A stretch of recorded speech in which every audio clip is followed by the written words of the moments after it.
Assalamualaikum warahmatullahi wabarakatuh. Waalaikumsalam. Waalaikumsalam Selamat malam, warahmatullahi salam sejahtera buat wabarakatuh. teman-teman semuanya. Om Swastiastu, Namo Buddhaya, salam kebajikan. Rahayu.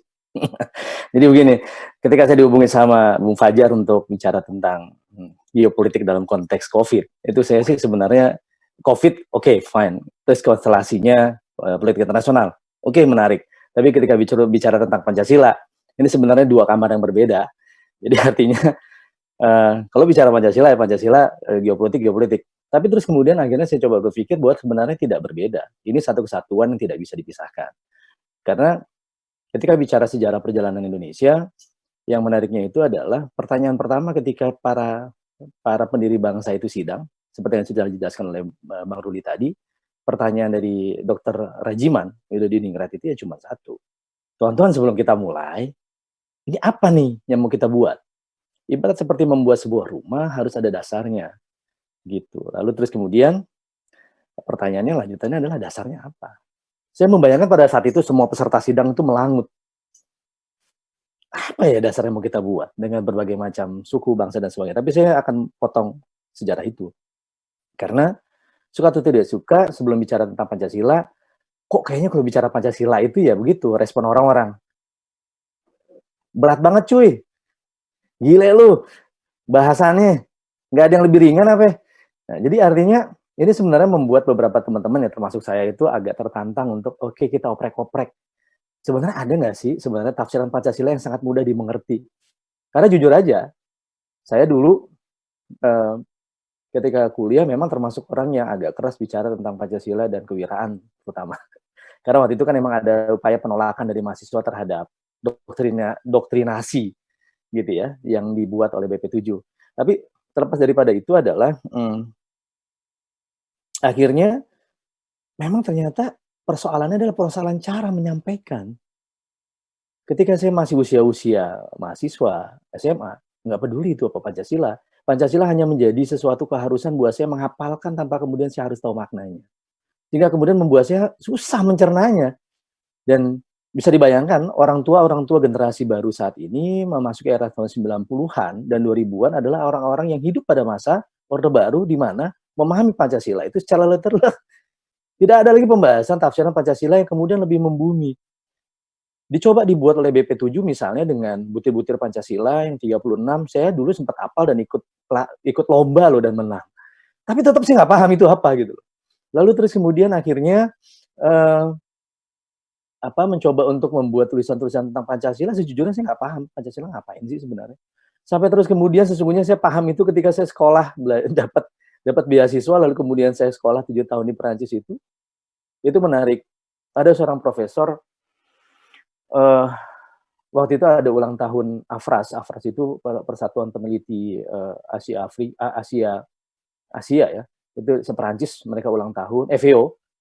Saya lupa kedudukannya gitu. Waktu itu saya diundang jadi pembicara, lalu terus kemudian di kota Paris dekat Musée de l'Homme, dekat Eiffel itu tempatnya. Sebelum itu panitia meminta saya untuk bicara tentang ideologi, gitu, ideologi negara Pancasila. Karena bicara tentang Asia itu bicara tentang hegemoni dengan keindahannya, lalu terus kemudian Jepang bicara tentang orang-orang kecil yang otaknya kecil, orang-orang kecil tapi otaknya besar. Lalu terus kemudian bicara tentang Indonesia, ada bicara tentang teritorial yang buat mereka itu adalah pertarungan. Di situ saya seperti ada disadarkan bahwa untuk menghadapi pertarungan internasional itu suka atau tidak suka ya harus bicara tentang kesiapan dari manusianya sendiri. Nah, ketika bicara geopolitik, saya harus mengkaitkan itu. Saya barulah kemudian mencoba memahami sebenarnya ideologi bangsa saya ini, negara saya, dan saya sebagai warga negara di dalamnya, yang mendapatkan kesempatan untuk diundang sekolah oleh pemerintah Perancis di sana. Mereka pengen tahu apa ideologi bangsa Indonesia, mau nggak mau saya mencoba untuk mencari pemahaman dan persamaan antara Pancasila dengan values dari Perancis, liberté, égalité, dan fraternité. Lalu kemudian di situ saya coba oprek-oprek pidatonya Bung Karno, to build the world anew itu. Lalu saya jadi berpikir bahwa sesungguhnya jangan-jangan yang namanya Pancasila, dan ini lagi-lagi tafsiran ugal-ugalan saya Saya kalau ditanya itu tafsiran dari mana, saya bilang ini tafsiran ugal-ugalan. Kenapa saya berhak menafsirkan? Karena belum pernah ada satupun kesepakatan secara nasional yang menyatakan ini loh tafsiran Pancasila. Sehingga akhirnya saya berpikir setiap orang berhak untuk menafsirkannya. Tafsiran ugal-ugalan ini saya juga sempat presentasikan di Direktur Pusat Pendidikan Mahkamah Konstitusi, Pusdik MK, dan kemudian setelah itu hampir 2 tahun kami sering mengisi di sana, mengisi di Pusdik MK. Yang menariknya adalah tafsiran saya ini nggak dibantah. Padahal waktu itu sudah jelas-jelasan bahwa permainan yang kami bawakan, kebetulan saya tergabung di Asosiasi Experiential Learning Indonesia yang mencoba untuk memudahkan orang-orang untuk belajar. Jadi bagaimana secara kognisi itu bisa kemudian bisa dipraktikkan secara langsung, ada pengalaman reflektif dan batin yang kemudian bisa dirasakan. Sehingga akhirnya tidak cuma pada tataran filosofi aja. Cara menerjemahkannya adalah dengan memberikan sebuah contoh. Misalnya ketika bicara tentang Pancasila artinya bicara tentang values. Ketika bicara tentang values berarti bicara tentang jiwa. Nah, saya teringat dengan pidato Bung Karno yang menyatakan bahwa yang disebut dengan values dan nilai orang Indonesia itu adalah seperti api-api yang membakar dalam jiwa dirinya. Dan Bung Karno bilang begitu. Dan itu adalah ya api-api yang dimiliki yang harus terus dikumandangkan menjadi spirit bangsa Indonesia. Itu yang pertama. Lalu kemudian yang kedua, ketika diskusi awal-awal sebelum Kang Yudi menuliskan bukunya Negara Paripurna, kami bicara tentang konsep nation, kami bicara konsep tentang apa sih bedanya tanah air dengan Ibu Pertiwi. Karena ternyata satu-satunya konsep di dunia yang bicara tentang tanah air itu adalah Indonesia. Nggak ada di negara lain tuh. Nggak ada itu. Tanah air itu ada penggabungan antara tanah dan air, bagaimana refleksinya ini diambil dari stansa 1, stansa 2, dan stansa 3 yang diciptakan oleh W.R. Supratman di dalam lagu Indonesia Raya. Saya nggak tahu apakah punya waktu yang banyak. Biasanya setiap kali misalnya saya bicara tentang Pancasila, bicara tentang bagaimana terus kemudian satu kesatuan utuh antara Pancasila dan wawasan Nusantara itu nggak bisa dipisahkan, itu karena ada beban tanggung jawab yang harus dijawab oleh Presiden pertama pada saat itu Bung Karno terhadap amanat lagu Indonesia Raya yang diciptakan oleh W.R. Supratman. Stansa pertama, stansa kedua, dan stansa ketiga. Ini yang kemudian membuat kegelisahan mencari cara untuk menjelaskan Pancasila ke anak-anak milenial. Gitu loh. Ini sebelum saya bicara tentang konstelasi politiknya, kenapa kemudian Pancasila menjadi sangat julid gitu loh kalau untuk dibahas. Ruwet banget orang kalau bicara Pancasila, itu orang kayaknya nolak, bicara Pancasila, bicaranya politik. Pengalaman berikutnya adalah ketika diundang ke beberapa, saya ngisi di beberapa institusi pemerintahan untuk Lapim. Lalu terus kemudian kalau bicara di Lapim, kita bicara Pancasila, mereka mau nggak mau harus ditelan. Tapi bagaimana caranya menjelaskan juga dengan gaya-gaya birokrat yang kemudian juga bisa dikunyah dan dicerna. Tidak lagi bicara pada tataran filosofis yang membuat saya sendiri bingung kadang-kadang kalau ngomong. Sebenarnya saya paham nggak sih apa yang saya omongin ini? Karena kadang-kadang mengutip bahasa-bahasa yang sendiri yang tidak tiap hari saya pergunakan. Karena kan kadang-kadang biar terlihat ilmiah, terlihat intelek tuh kita mengutip yang kebawat-bawatsan pokoknya. Begitu. Pokoknya biar kesannya intelektual. Nah, artinya ketika terus kemudian saya paparan di salah satu BUMN besar di Indonesia, yang pada saat itu kami disuruh ngisi di kantor regionalnya di Sumatera, Palembang, Medan, Surabaya. Yang menarik adalah ketika kami menggunakan teori-teori values nilai buat memotivasi karyawannya, kira-kira begitu. Dengan menggunakan nilai-nilai yang ada di Pancasila yang kita miliki, dia bilang begini, Mas, kami ini nggak mau ikut-ikutan politik. Saya bingung. Pak, kami menjelaskan karyawan Bapak ini adalah karyawan BUMN yang menjadi jadi salah satu tulang punggung keberadaan Indonesia karena bicaranya tentang perputaran uang, bicara tentang pendapatan buat negara, bicara tentang APBN, bicara bagaimana ruhnya untuk membangun, tapi tiba-tiba harus dengan hanya cukup dengan teori-teori Barat misalnya. Saya bilang nggak bisa, ini harus dimasukkan. Dan kemudian dia bilang nggak bisa, ini politik, ini Anda nggak bisa kemudian bicara politik. Saya bingung, kok Pancasila politik? Gitu. Dan ketika bicara politik artinya bicara sesuatu yang sesuatu yang mencekam karena pertarungan 0102 dan 0201. Jadi buat saya pada saat itu, oke, kalau gitu kita bungkus dengan cara yang lain, tidak dengan cara yang biasa, tapi seperti ya mungkin Bung Fajar tahu, mahasiswa saya tahu, saya ini orangnya nekat. Nah, begitu di acara hari H, saya hajar aja. Tapi ternyata tanggapannya enggak gitu loh. Enggak ada. Ketika kita bicara tentang, misalnya, bicara tentang, Pancasila, itu kan bicara tentang values, berarti bicara tentang values kita pakai teori psikologi aja. Psikologi barat yang menyatakan bahwa sesungguhnya nilai atau values atau menurut Bung Karno itu api yang menyala di dalam setiap jiwa orang Indonesia, itu pertama dibuat dari Defined by Social Preferences misalnya.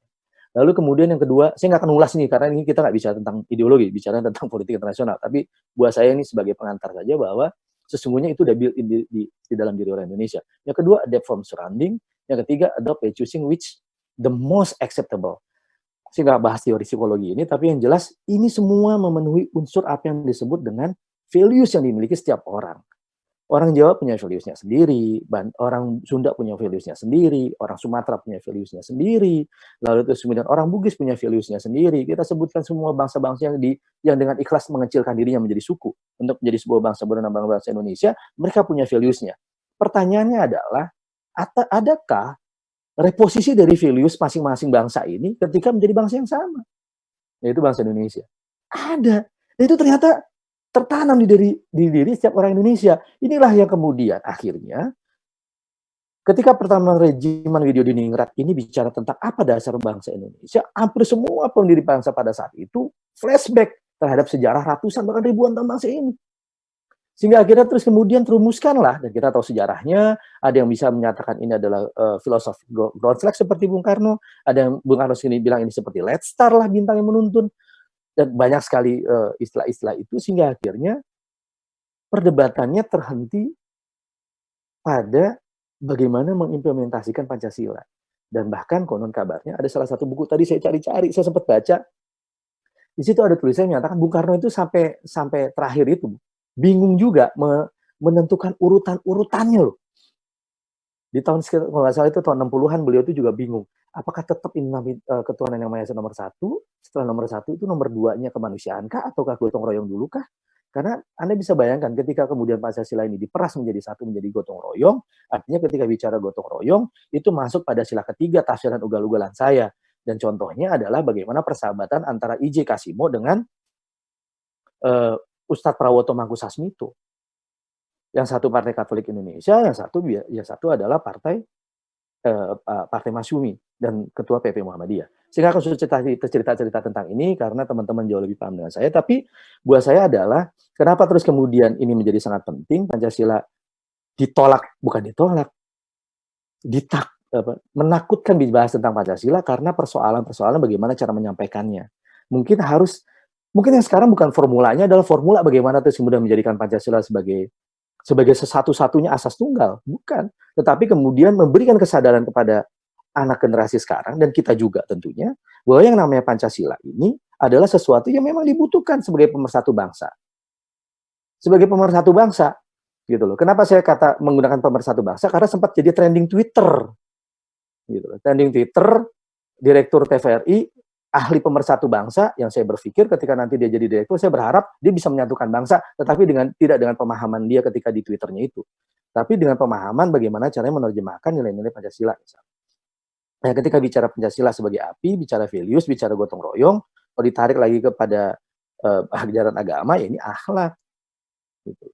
Orang kalau misalnya sudah ikhlas, sila pertama, sudah toleran, sila kedua, maka dia pasti akan membantu setiap orang, gotong royong, sila ketiga, begitu ya. Lalu kemudian kalau udah itu akan tercipta egaliter, sila keempat, sehingga akhirnya terciptalah yang namanya kehidupan sejahtera. Artinya suka atau tidak suka, mangan ngumpul itu udah menjadi built-in di dalam diri Indonesia. Nah, lalu apa konteksnya dalam politik internasional? Suka atau tidak suka, ketika bicara ideologi akan bicara tentang basic need. Ketika bicara basic need akan bicara tentang national interest. Ketika bicara tentang national interest, maka akan bicara tentang teritorial sebuah negara. Ketika bicara tentang teritorial sebuah negara, maka akan bicara tentang penguasaan Nusantara. Ini yang kemudian ketika saya ikut Lemhanas, saya beberapa kali kemudian protes pada saat itu. Saya bilang, kenapa ketika ada materi geopolitik, saya mengatakan begini, kenapa bicara geopolitik Indonesia di ruang kelas seperti Lemhanas itu seperti menutup diri? Kenapa nggak bisa kemudian, saya tuh membayangkan imajinasi saya kalau di kelas-kelas militer, mereka bicara tentang geopolitik, artinya bicara tentang data. Artinya mereka bicara tentang hal-hal yang bisa diakses. bicara tentang hal-hal yang sebenarnya difikirkan secara pertahanan keamanan, tetapi kemudian bisa disampaikan kepada rakyat sipil. Jadi artinya, bicara tentang geopolitik di Lemhanas itu hanya sebatas tentang AGHT, ancaman gangguan hambat apa, pokoknya AGHT itu. Sehingga akhirnya itu musuhnya kayak dari dalam. Sementara harusnya bicaranya adalah bagaimana ketika Bung Karno berusaha memperjuangkan amanah menyatukan tanah dan air yang memisahkan antara pulau-pulau besar dengan lautnya itu. Ketika Indonesia merdeka kan nggak seperti sekarang. Jawa 3 mil, Sumatera 3 mil, Kalimantan 3 mil, sehingga kemudian itu adalah laut teritorial, laut internasional. Maka tugasnya pada saat itu adalah menyatukan, karena di stansa ketiga lagu Indonesia Raya, di situ yang ditulis oleh Wage Rudolf Supratman, jelas bahwa yang namanya Indonesia itu adalah menyatukan antara tanah dan air. Itulah konsepsi tanah air. Sehingga akhirnya diterjemahkan pada saat itu oleh para pendiri bangsa yang disebut dengan tanah adalah dari Sabang sampai Merauke itu berjajar yang namanya gunung-gunung vulkanik yang menyebabkan tanah menjadi subur, sehingga kalau tanah subur maka segala macam ideologi, segala macam ajaran itu bisa tumbuh berkembang di Indonesia tanpa harus ditakuti, sehingga kemudian disesuaikan dengan iklim dari Indonesia. Jadi kalau misalnya kita bicara tentang geopolitik, artinya bicara tentang teritorial, kembali lagi kepada para pemikir bangsa, sesungguhnya buat apa kita alergi dengan ideologi-ideologi yang lain? Buat saya. Kalau misalnya kita menanam benih, misalnya, kita ngambil anggur atau tanaman-tanaman dari luar, ketika ditanam di Indonesia, tumbuh kok, tetapi memang dengan khasnya Indonesia. Coba lihat deh tanaman. Contoh misalnya, buah tin. Buah tin yang ditanam di Indonesia itu berubah menjadi ungu. Itu makanya disebutnya buah tin brown yang dari Turki. Misalnya. Itu bisa tumbuh. Lalu terus kemudian banyak hal-hal yang kalau ditanam di Indonesia, karena tanahnya subur, maka tumbuh, tetapi kemudian tidak sama memang dengan yang tumbuh di negara asal. Artinya, saya sih membayangkan sebenarnya ini adalah sebuah kontestasi pemikiran yang harus bisa diterima. Dengan catatan adalah, ini sebagai otokritik kita, kalau kita menganggap bahwa Pancasila itu sebagai ideologi, maka dengan sendirinya semua wajib memikirkan formula sehingga orang terus kemudian menyatakan bahwa, oh ini pemersatu bangsa. Sehingga kemudian orang ketika bicara tentang Pancasila nggak lagi alergi. Ketika bicara tentang Pancasila nggak ada lagi bicara tentang filosofi yang terlalu tinggi. Tapi bicaranya adalah apa yang bisa saya lakukan, lalu terus kemudian itu mencerminkan nilai saya, karena bicara tentang behavior, karakter, dan attitude, itu semuanya harus berhubungan dengan nilai-nilai yang ada di kelima. Oke, cukup ini bicara tentang Pancasilanya. Lalu, kalau misalnya tadi kembali bicara tentang teritorial adalah wawasan Nusantara, bayangan saya adalah ketika behavior, karakter, attitude dalam diri orang Indonesia itu sudah sangat Pancasilais bahasanya, maka dengan sendirinya kebijakan pembangunan yang melihat teritorial akan menyesuaikan dengan ideologinya. Artinya begini, kalaulah kemudian bangsa ini adalah bangsa yang 2/3 wilayahnya laut, maka tentunya kebijakan pembangunannya juga harusnya orientasinya ke laut. Karena suka atau tidak suka, di dalam pidatonya Bung Hatta saja secara jelas menyatakan bahwa bangsa ini adalah bangsa laut. Tetapi yang jadi pertanyaan adalah pengaburan makna dari makna Pancasila menjadi implementasi dalam pembangunan itu terjadi ketika masa Orde Baru. Anda bayangkan, 32 tahun doktrin Pancasila sebagai pembenar untuk mempertahankan kekuasaan, lalu terus kemudian memversuskan antara ideologi Pancasila dengan ideologi-ideologi lain, contoh dalam hal ini adalah komunis, itu menjadi momok yang menakutkan ketika orang bicara tentang ideologi lain selain ideologi Pancasila. Sehingga akhirnya membuat orang menjadi jengah. Kan kalau kita jadi gini, mungkin untuk menjadi doktrin atau dogma itu masih bisa kita bicarakan, tetapi bagaimana cara penyampaiannya. Nah, ketika terus kemudian ini selama 32 tahun pelaksanaan pembangunan terhadap ideologi yang menjadi doktrin yang kemudian tidak bisa berkembang dan tidak luwes, karena memang tidak ada tafsiran lanjutan atas kesepakatan bangsa Indonesia setelah Indonesia ini merdeka, maka ini menjadi sangat kaku. Ketika ini menjadi sangat kaku, dia tidak menjadi luas, sehingga akhirnya membuat bangsa ini tidak bisa berkembang. Kreativitas yang dimiliki oleh bangsa ini menjadi takut. Anda bisa bayangkan 32 tahun pada masa itu, kita tidak bisa berpikir secara kreatif. Mahasiswa ini dibungkamkan kemampuan ideologinya untuk memikirkan sesuatunya secara lepas. Anda bisa bayangkan kalau misalnya Anda ngajar, gitu ya, kalau saya ngajar di kelas-kelas di Prancis dan di Indonesia, ketika saya menyampaikan sesuatu, lalu kemudian saya tanya, ada pertanyaan nggak? Semua mahasiswa nunduk ke bawah. Karena ada ketakutan yang sampai saat ini masih selalu dijadikan alasan untuk melanggengkan status quo. Dan ini ke bawah sampai saat ini. Kita tidak diberikan kebebasan untuk menyuarakan pendapat yang sebenar-benarnya. Sehingga akhirnya kita tuh takut untuk membahas sesuatu yang sifatnya sangat sensitif.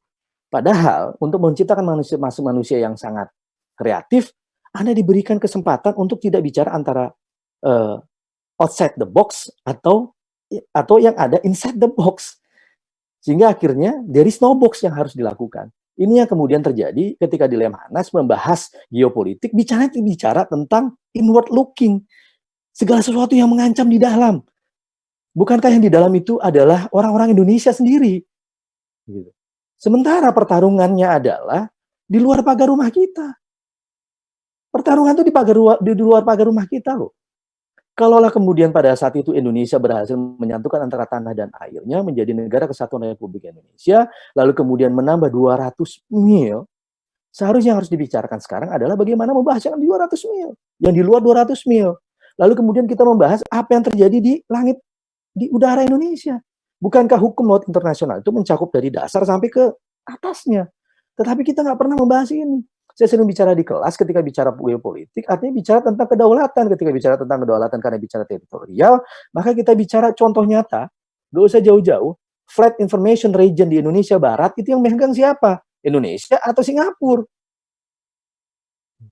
Jadi, artinya, kalau bicara ideologi Pancasila itu berkaitan dengan values, integritas nilai orang Indonesia, yang bicara pada tataran aksi di luar itu adalah akhlak, yang kemudian dituangkan dalam kebijakan pembangunannya berdasarkan teritorial wawasan Nusantaranya, ini akan kongruen antara dasar, antara dindingnya, antara pagar, antara jendela, pintu, sama atapnya. Ini akan terjadi kongruensi yang membuat negara ini menjadi kuat. Tetapi kan persoalannya ketika membangun manusia, itu harus diberikan keluasan cara berpikir. Ini kan kemarin kita juga lagi terjebak dalam isu kita tidak boleh bicara hal-hal yang sifatnya intelektual sehingga kemudian ada tindakan represif. Nah, ini ditangkap oleh musuh-musuh kita di luar. Saya ketika bicara geopolitik ini harus bicara tentang teori musuh, medan, dan cuaca. Disebut dengan MUMECU, musuh, medan, dan cuaca.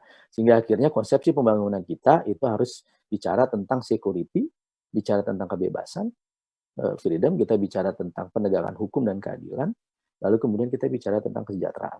Nah, ini sorry nih karena bahasannya terlalu banyak, saya cepat-cepat banget, sehingga akhirnya pada saat itu Bung Hatta menyatakan bahwa di dalam bukunya Mendayung di Antara Dua Karang, dia menyatakan bahwa politik Indonesia itu bebas aktif. Tetapi buat saya pribadi, akhirnya kok mengalami pergeseran makna. Bebas aktif yang diartikan oleh bangsa kita saat ini, mungkin dalam hal ini adalah konteks Departemen Luar Negeri, kita tidak berpihak kepada siapapun. Sehingga akhirnya dengan siapapun kita bersekutu, dengan siapapun kita melakukan perjanjian, itu tidak dianggap sebagai sahabat, sekutu yang sebenar-benarnya. Kita dianggap, ya bukan dianggap teman, sehingga akhirnya cenderung perjanjian perdagangan kita, perjanjian luar negeri kita selalu cenderung membuat kita menjadi dirugikan, kira-kira begitu. Anda bisa bayangkan misalnya, kalau kita terang-terangan lah menyatakan, oke, kita blok kita itu ke Amerika Serikat. Misalnya. Oke lah kalau misalnya kemudian blok kita itu ke Cina. Saya membayangkan negara ini akhirnya punya kesamaan kedudukan. Ketika menyatakan bahwa Indonesia ini adalah negara yang bebas dan aktif, dia tidak ikut tidak ikut dua kekuatan besar, ya kita juga harus siap menanggung konsekuensinya. Karena kalau bicara jujur, ini adalah dua kekuatan yang sangat besar yang kemudian dalam pidatonya Bung Hatta, kalaulah kemudian diibaratkan negara ini seperti kapal, kan begitu kira-kira. Lalu terus kemudian dia mengalami terombang-ambing karena ada badai, dan mengharuskan kapal negara ini merapat ke sebuah karang, ya dia merapat. Tapi terus kemudian kita melanjutkan perjalanan kita, merapat ke sebelah kanan. Lalu kemudian di tengah jalan dalam perjalanannya juga, diombang-ambing, pulau terdekat sebelah kiri yang memberikan keselamatan kepada kapal ini, ya kemudian kita merapat ke kapal. Artinya bukan kemudian menjadi bunglon, tetapi sebagai sebuah strategi. Karena bicara geopolitik adalah bicara geostrategi. Nah, pemahaman bebas aktif yang kemudian didasarkan pada pidato Bung Hatta yang mendayung antara dua karang yang buat saya menjadi sangat bias sekarang, itu yang kemudian membuat kita sampai saat ini menjadi tidak punya kejelasan sikap. Contoh, masuk ke dalam era pandemi COVID. Sebelum masuk COVID, pertarungan di dunia ini adalah pertarungan perdagangan. Karena patokan dasar sebuah negara adidaya itu, negara kuasa itu adalah 3. Kemampuan ekonominya, kemampuan militernya, dan kapasitas politiknya, kapabilitas politik. Nah, ketika pada masanya Perang Dingin, itu lebih kepada kekuatan militer sebagai yang pertama, kekuatan ekonomi kedua, lalu terus kemudian kapabilitas politik yang ketiga. Tetapi sekarang pada era saat ini adalah yang utama itu adalah kekuatan ekonominya, yang kedua kekuatan militer, yang ketiga baru kapabilitas politiknya.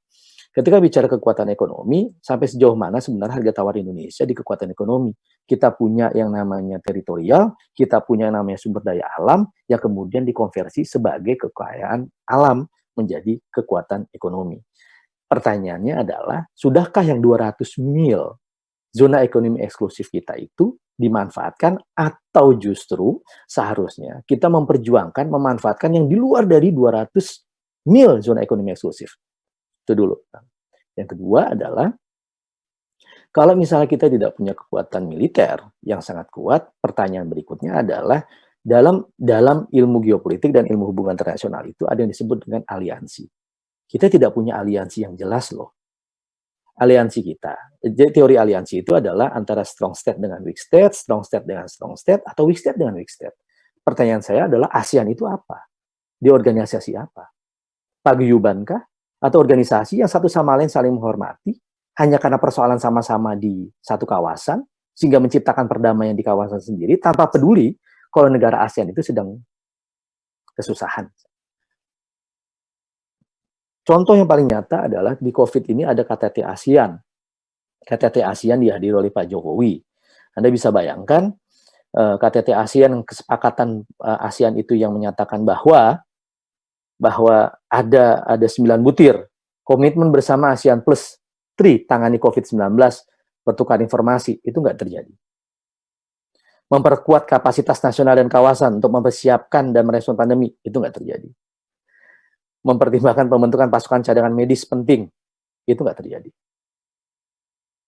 Nggak mungkin saya sebutkan 99-nya kalau itu nggak terjadi. Artinya, aliansi yang terjadi di ASEAN itu adalah aliansi paguyuban biasa. Organisasi-organisasi paguyuban, bukan organisasi-organisasi seperti Uni Eropa, yang secara tegas menyatakan bahwa kita punya hutang bersama negara Uni Eropa. Dan itu secara tegas disampaikan oleh Angela Merkel dan Emmanuel Macron. Lalu kemudian yang berikutnya, menerapkan nilai-nilai. Menerapkan nilai-nilai Pancasila dalam, jadi gini, kalau buat saya pribadi adalah, memang agak klise ketika kemudian menjelaskan Pancasila itu, ini kalau ada waktu nih saya bisa paparin satu persatu gitu loh. Cuman paling tidak dari setiap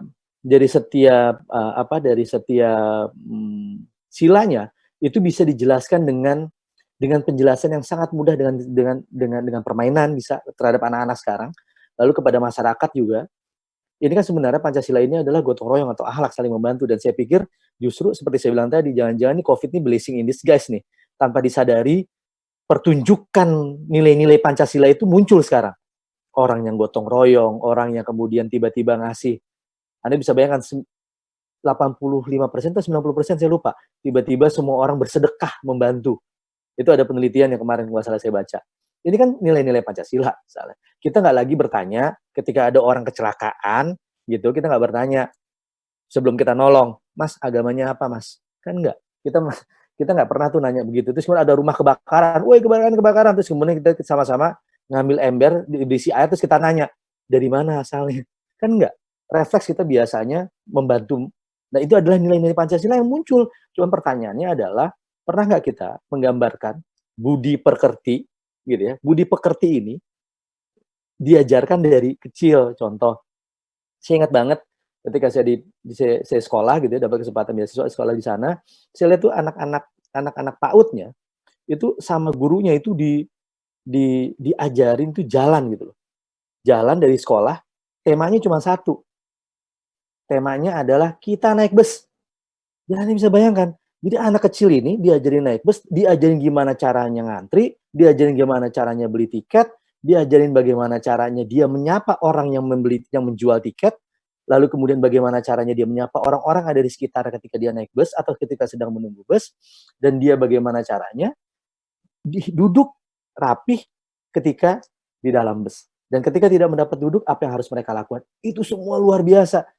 Nah, kita nggak pernah tuh saya lihat, maaf saya belum pernah melihat ada sekolah yang mengajarkan itu sampai sedetil itu. Dan di Prancis itu diajarin. Karena prinsip mereka adalah liberté, égalité, fraternité. Kebebasan, kesamaan egaliter, gitu ya. Demokrasinya gitu, egaliter, bahwa semua orang tuh sama, semua orang tuh di mata hukum tuh sama, gitu. Mau dia presiden, kalau dia salah dia berhak dikritik, dia berhak langsung ditangkap, kalau dia membuat kesalahan secara kriminal, lalu terus kemudian kita sebagai rakyat juga berhak menuntut. Lalu kemudian fraternity, persaudaraan ini yang kemudian akhirnya diajarkan di Perancis. Makanya suka atau tidak suka, ketika Anda turun, gitu ya, di situ ada orang tua, ada anak muda, mau usianya berapapun, ketika ketemu pasti nyapa. Bonjour, selamat pagi, apa kabar? Dan dengan senyuman. Ketika pertama kali saya pulang, Anda bisa bayangkan saya menyapa orang, dianggap orang gila. Saya ketemu, saya naik bus, lalu kemudian, makasih ya, saya ngomong sama kondektornya geleng-geleng. Lalu kemudian, saya sempat nepuk bapak-bapak itu dari supir angkot, saya tepuk, Pak, makasih ya Pak, udah dianterin sampai ke kampus. Mereka bengong. Jadi artinya, kalau di Prancis itu hal yang biasa. Nah, di sini tiba-tiba nilai-nilai Pancasila itu menjadi filosofis. Pokoknya kalau udah bahas Pancasila itu pokoknya kayak Fajar banget dah pokoknya, yang suka baca buku, pokoknya suka pemikiran-pemikiran berat gitu. Enggak, Pancasila itu ya lu kasih senyum gitu loh. Pancasila ya itulah, lu tiba-tiba terdorong secara virtu, terdorong untuk bantu orang, itu aja. Ketika ngelihat orang terdorong dalam hatinya, ya Allah bagus banget nih orang ya, kapan gue bisa jadi kayak dia ya. Jadi nggak ada itu misalnya nilai-nilai seperti yang kata Abraham Lincoln, kalau lu nggak mau bicarain orang, lu bicara kebaikannya aja. Kalau udah nggak tahan nih mau gosipin orang, bicara baiknya aja. Nah, Abraham Lincoln bilang gitu. Nah, maksud saya hal-hal seperti ini loh yang harus diajarkan. Nah, ini SMP, lagi SMP. Saya pernah ngisi di SMP ICM itu ICM yang di Tangerang sebagai cerita untuk bicara tentang Pancasila. Itu saya sampai harus muterin film, saya buat musik, saya buat itu presentasi itu yang pokoknya yang milenial banget.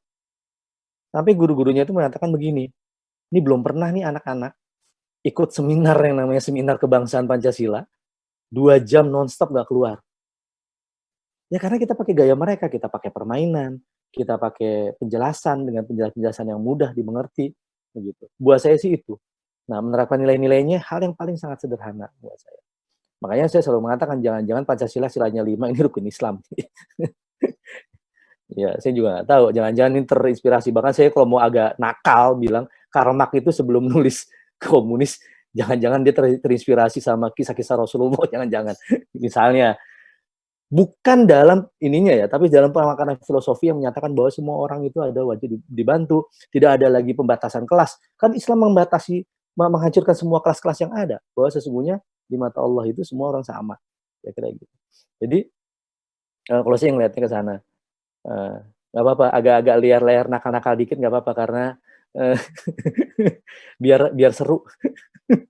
Lalu berikutnya mengenai konsep geopolitik yang dimaknai sebagai pemikiran tentang ruang hidup sebelum gagasan Bung Karno. Kalau buat saya gagasan Bung Karno itu luar biasa. Salah satu pemimpin yang pada saat itu ditakuti oleh Henry Kissinger itu Soekarno. Henry Kissinger itu tahun 60-an itu mengkampanyekan melarang negara-negara membuat kajian-kajian geopolitik. Bahkan ketika tahun 75 itu ke Brazil. Ada namanya Jenderal Silva do Couto.